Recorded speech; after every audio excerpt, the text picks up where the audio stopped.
Do you know more about what these documents may say about President Trump or other powerful politicians that the public does not know yet?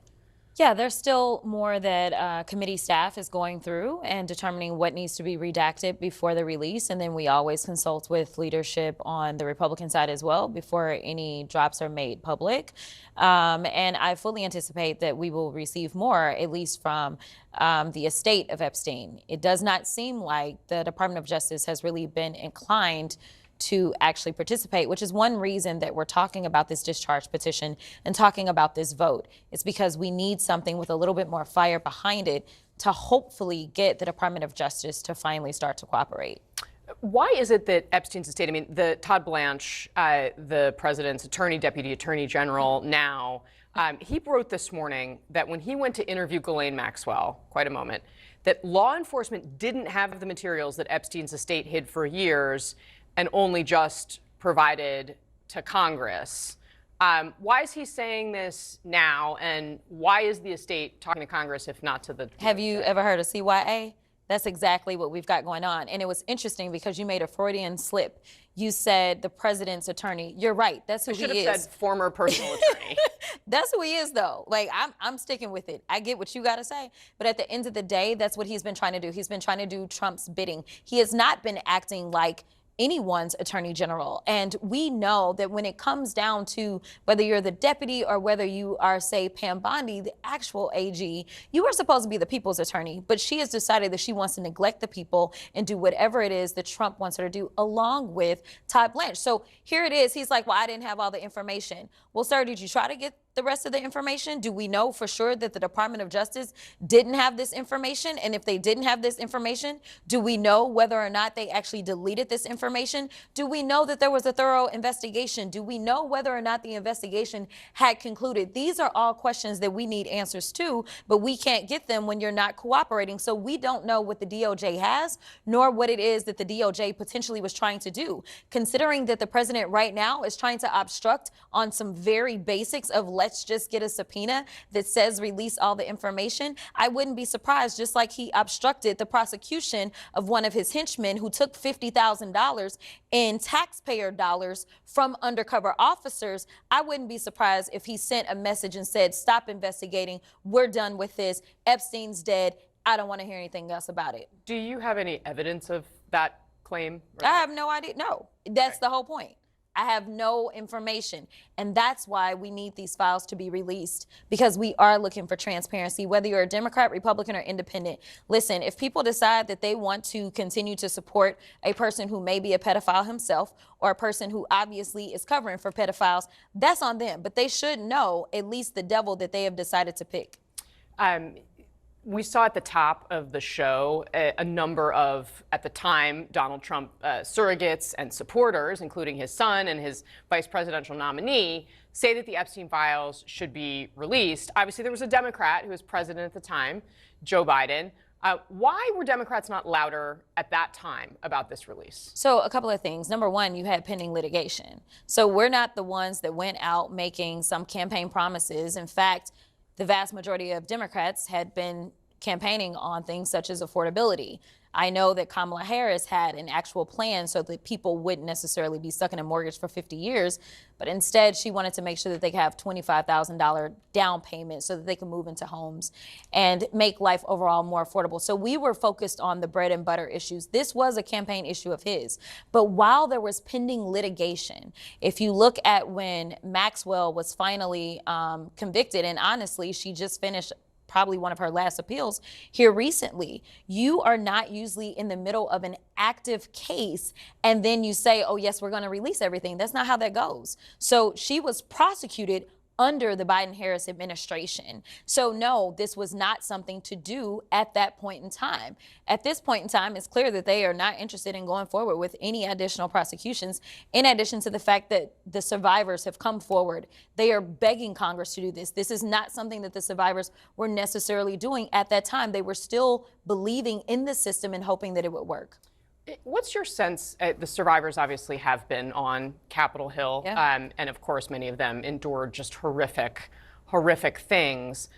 They have said it should not be on them to provide a list Yes. of the people that they encountered. Do you, in the course of your work on the committee and perhaps discussions with them, have any understanding or thinking that they may change their position on that we may see a list from them? I don't think so. Let me tell you something. There's been recent reporting where MAGA seems to be upset because I have to pay for security. I'm actually upset that I have to pay for security as well. The threats that come with being on the other side of this president are significant and serious. And so when you have a list of women and they are the ones that are making these claims, for anybody that doesn't want to believe the truth, then they will start to go after them. They will start to threaten their families. It would be better if we had the contemporaneous reports from law enforcement where they called in at those moments and gave the reports of what was happening. It's kind of like the birthday letter that he wants to pretend is a hoax. That was a contemporaneous writing at that time. This was not produced in real time, and they don't want it to be seen as partisan or political. They just want people to believe in the facts. And so if it is that they reported this, maybe even before he was president, then maybe people will actually believe it versus the hate that they get thrown at them in this moment. So no, I don't think that they'll do it. I think it's the smartest thing that they can do for safety. It is sad that we have survivors that feel like they can't be safe from an American president and his cronies, but that's where we are. While you're here, I also want to ask you about some of the other political stories that have been unfolding on the Hill. Obviously, the longest government shutdown in history recently ended. There has been a lot of criticism of the Senate Minority Leader Chuck Schumer from fellow members of yours in the House of Representatives, from the progressive base. Chuck Schumer has defended himself in part by saying over the months that he knows how to win elections. Do you think that Chuck Schumer still knows how to win elections? Now, I know nothing about his strategies on winning elections. That is for sure. You're thinking about running for Senate yourself. I am absolutely thinking about running for Senate, and I'm hoping to have an answer within my inner circle probably within the next week and a half or so. But I will tell you this. I will tell you that I completely understand those that are disappointed. I will tell you that on November 4th, we won in places that we weren't supposed to win in, whether we're looking at Georgia or whether we're looking at Mississippi or whether we're looking at different parts of Virginia, where now we're going to end up having a supermajority in the House or in the Commonwealth in the House. I will tell you this. I will tell you that ultimately the decision about who is best to lead the Senate comes from the Senate. It's only the senators that get to make that decision. They are the ones with information that we don't have.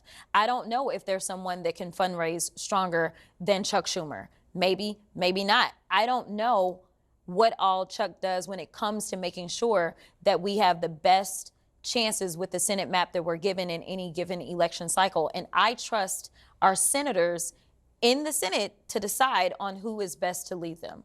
I'll be honest, this makes it sound to me like you are planning on running for Senate. I can tell you for sure that I have not made a decision. I will also tell you that we have a poll that is currently in the field. It went into the field on yesterday.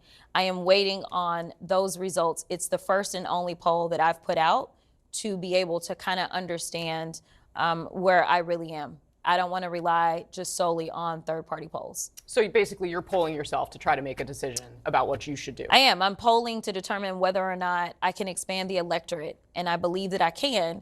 But if I can't, I can tell you for sure, 100%, that I will not run. Fair enough. And it sounds to me like perhaps you've answered this question already, but have you thought about, would you support Chuck Schumer if you were a senator to be the leader? I haven't, but I will tell you that if there are other people that are interested, because I don't know who wants these jobs sometimes, if there are other people that are interested in running for that post, I absolutely would plan to hear everyone out, as I've not worked as closely with the Senate. You know, most people don't realize that House Democrats and Senate Democrats, we don't even get together as like caucuses. We literally, whatever senators you have a relationship with or you interact with, it's because you work with them kind of one-on-one. And I can tell you that I've never had any piece of legislation that I've had to work one-on-one with Schumer on. I can tell you that I've worked with Senator Cornyn, who is up for re-election, a number of times on a number of pieces of legislation. He's actually not been the worst Republican that you can find in the Senate, to be perfectly honest. Have you talked to Schumer about the possibility of your running for Senate? I have not. You You have not. I have not. And what do you think about your colleague, Alexandria Ocasio-Cortez, potentially running against him? Good idea, bad idea? I think that that's up to the people of New York. I think, you know, there is this feeling within our base that we need to have younger people. I will tell you that I don't necessarily just subscribe to ageism. I'm gonna be perfectly honest, because even when you look at the votes and you look at the 6 Democrats that actually broke ranks yesterday out of the House, I can tell you that they weren't all elderly. There were a number of very young people. Definitely one of the members is younger than me. So I think that it is about who is willing to fight in this moment and what does that fight look like. So I think New York will have to decide, if Alex does decide to run, who is built for this moment. And I really want to urge all Americans that were disappointed with the 8 Senate Democrats to not get disappointed or disenchanted with the party as a whole.